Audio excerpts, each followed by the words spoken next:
Okay, last video for the day. Talk my voice out here. We're now discussing, again, Gould, a late essay of his. Uh, a Darwinian gentleman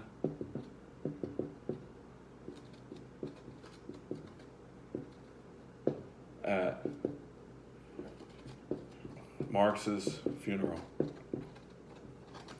And the main concept, the main idea that's going to come out, and the question is, what's this young conservative doing at this old revolutionary's funeral? No one else is there who isn't a diehard communist, old school, fighting on the barricades in 1848. Frederick Engels gives a speech talking about how there's very few of them there. There's just like a few dozen people. Marx is really an obscure person at the time. That will all change posthumously, and then this young guy who doesn't fit in. He's like the odd man standing out, and it's confusing. And the thing Gould hits upon is that that's the wrong question to ask. Why is this conservative there? The wrong question to ask, and it's a fallacy. The question's being motivated by a fallacy. What's a fallacy? A fallacy is an error in reasoning. When the cops stop you and they say you have to come with me, like you didn't do anything, it's like, well, the law is the law. That's a fallacy. To say the law is the law is circular reasoning. It is what it is. It's a fallacy. It's a wonderful expression. It speaks to so much frustration in everyday people's lives, but it is what it is. It's not telling you anything except this circular thing. It is what it is. Like, what is it then? Like, you didn't tell me anything. That's a fallacy. If we have fallacies, we tend to think what goes on right around us goes on everywhere like that. And that can make us very narrow-minded and ignorant and of how diverse human cultures and customs can be. And the fallacy here is presentism. That is viewing the past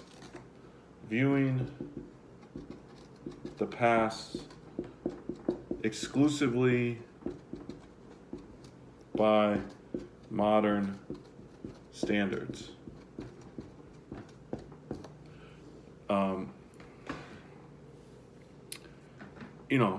And again, in the history of science, if you view things this way, you're often just like, well, they were stupid then. And it makes us very smug, it makes us overconfident, and it makes us very self-satisfied when we shouldn't be. We're stupid too. But unfortunately, it's in ways we can't even fathom very well, or maybe we never will if the crisis continues and we don't get a chance to get things right and survive climate change. Now, the presentism of this and so the essay is about this guy, Karl Marx, obviously, his funeral, and the fact that this guy Ray Lancaster is there, who's a young biologist. He befriended Marx through some other friends who were in the scientific community. Marx was an intellectual. He had trained as an academic. Through Engels, he met some people in society because Engels' family had money, and they were all living in London at the time. And he would just be in company with these people at readings and parties and so on. And Lancaster and him become close friends, although Marx and Lancaster are politically very different people, and you would think that would lead to disagreement. So how and why is this? Why is this a mystery? It's only a mystery if you are a presentist and you think that somehow Marx should be associated with this extreme, militant, violent hatred of conservatives on the part of, I don't know, Mao or Stalin or Pol Pot or whatever, the most extreme elements of communist regimes that would come to predominate and rule, claiming to be inspired by Marx's principles. When Marx died, none of that had occurred. Marx was a journalist. He was basically broke.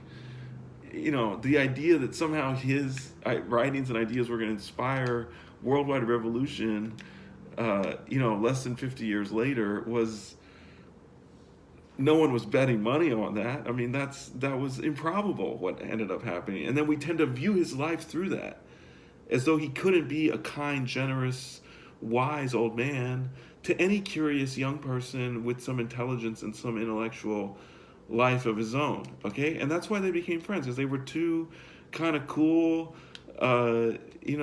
tough-minded, independent-minded, brilliant people. And yeah, they disagree about politics, but they had so much intellectual life in common in terms of knowledge and interest in the world, that of course they would become friends regardless of whether they had the same underlying political ideology. Okay, and I just want to read to you from the end of this, because it's a really brilliant, and he goes into all these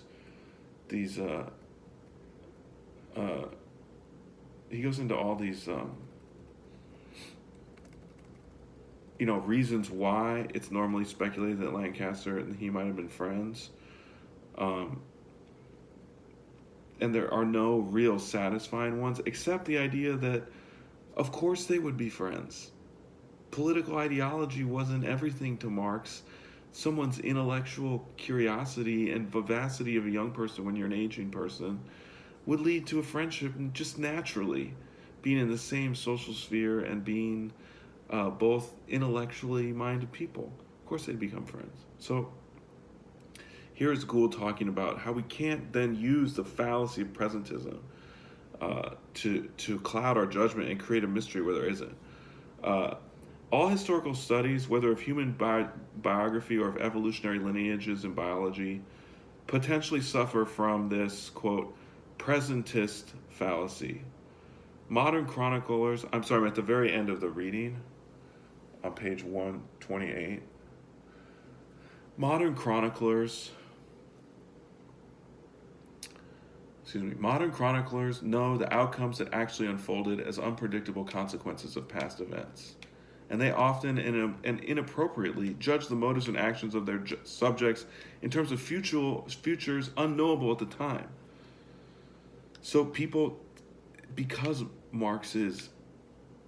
in the name of Marx, people did a lot of bad things and oppressed a lot of people. I mean, they liberated people too, so don't even get me started on this whole question, but because bad things were carried out in Marx's name, especially, you can't really defend what happened to the Khmer Rouge in Cambodia, except you can say that the United States interference in Indochina helped destabilize the country and lead to it.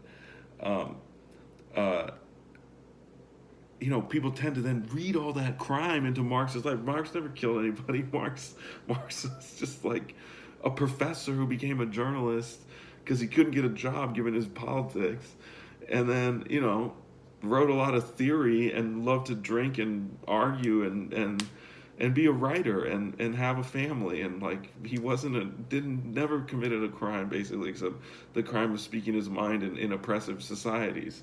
So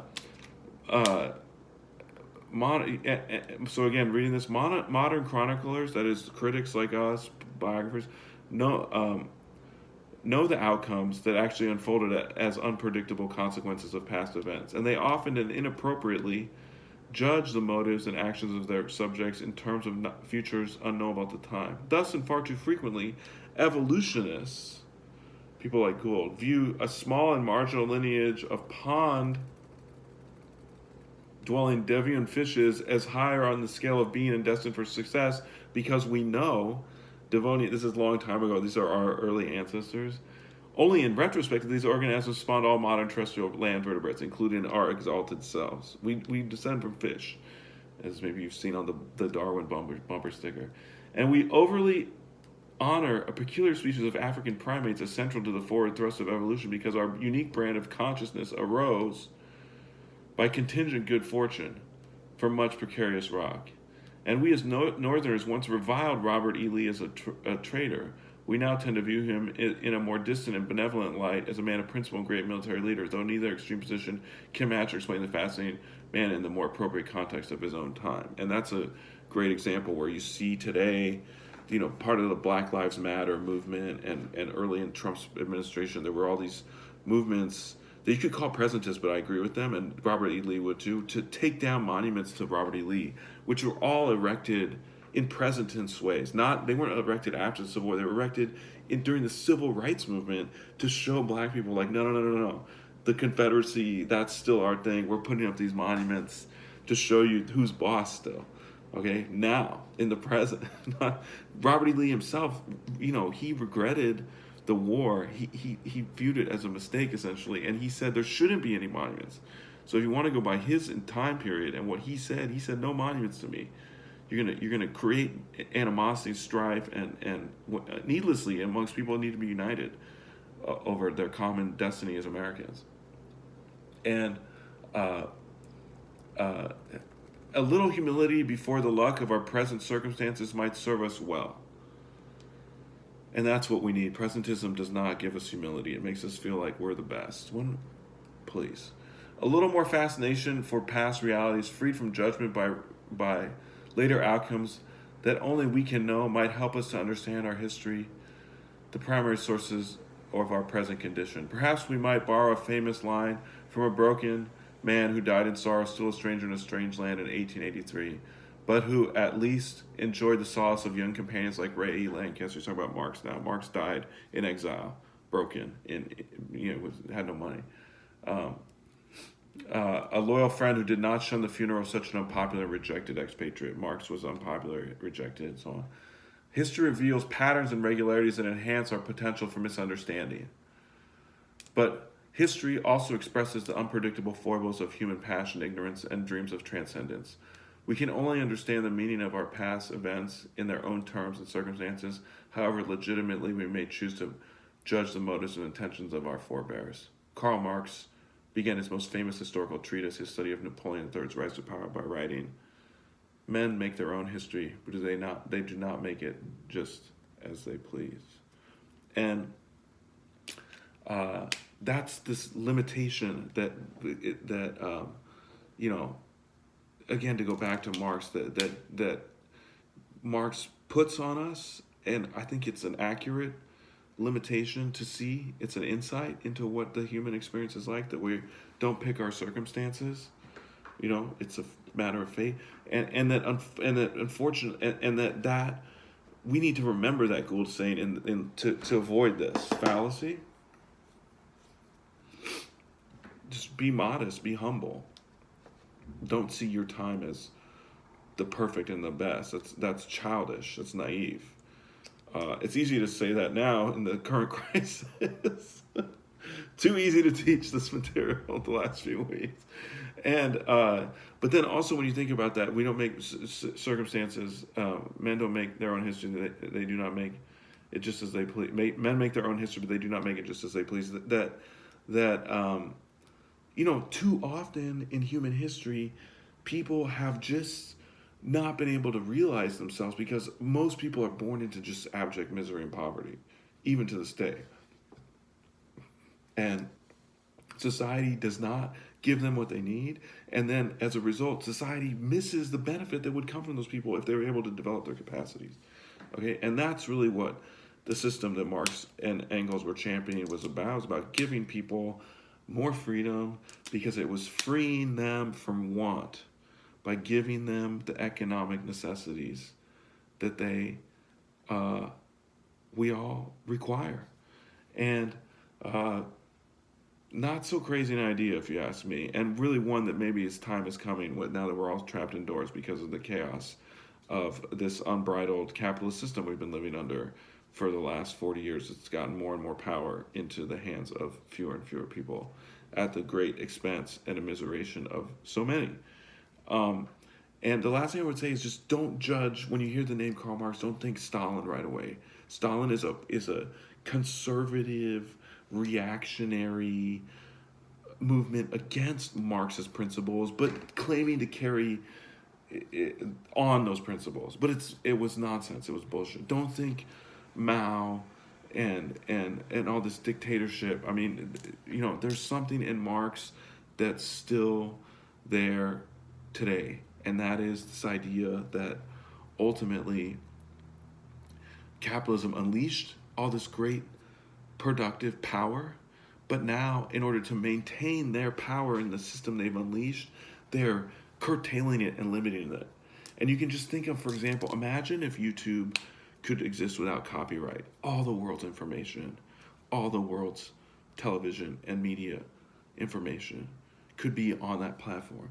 But because of the limits imposed by profit taking, people are unable to get all that stuff. Just one simple example, okay? And you see this especially in the stock market these days. The market is a casino, and they're not allocating resources efficiently. They have not developed They have not developed vaccines against basic viruses like this when they could have, because it's not as profitable as making Cialis and Viagra and other things for male impotency. Okay, they do not develop long-term research for antibiotics, and so pretty soon it's going to be impossible to have surgery in a major hospital because we won't have antibiotics that can handle the we already don't. There's already superbugs that are resistant to all known antibiotics. Okay, and that's because the system that's in place is set on profit seeking, and it doesn't have the needs of the majority in mind. And now we're all trapped inside as a result. So stay strong in the crisis. I appreciate teaching this class even in this terrible format, and I appreciate you guys, and I look forward to reading your essays. I'll put up the sign-up sheet for them on. I'll put it up, or I'll put the assignment tab to submit them up tomorrow. Okay, and I'll send an email about that when I do. Have a great evening, and power to the people.